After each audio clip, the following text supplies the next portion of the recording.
జగన్ మాటల్ని ఇంకా నమ్మాలా? పోలవరం ప్యాకేజీ గురించి 2019 ఎన్నికలకు ముందు ఏమన్నాడు?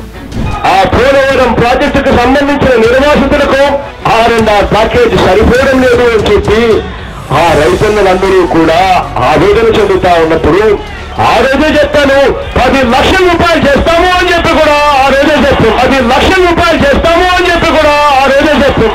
పోలవరం నిర్వాసితులకు జగన్ ఇచ్చిన ఆ హామీ ఏమైంది? నోటిఫికేషన్ వచ్చింది అని అంటే ఖచ్చితంగా వాళ్ళు ఇస్తారు.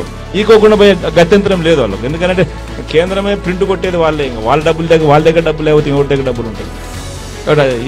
వాళ్ళు నోటిఫికేషన్ ఇస్తే ఇచ్చేస్తారు.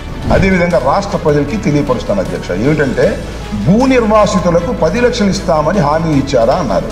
అలాంటి హామీ ముఖ్యమంత్రి గారు ఇవ్వలేదు.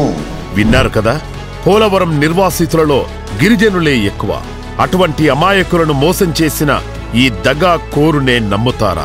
2019లో చెప్పినవి చెయ్యనోడు 2024లో చెప్పేవి చేస్తాడా? ఇక చాలు జగన్.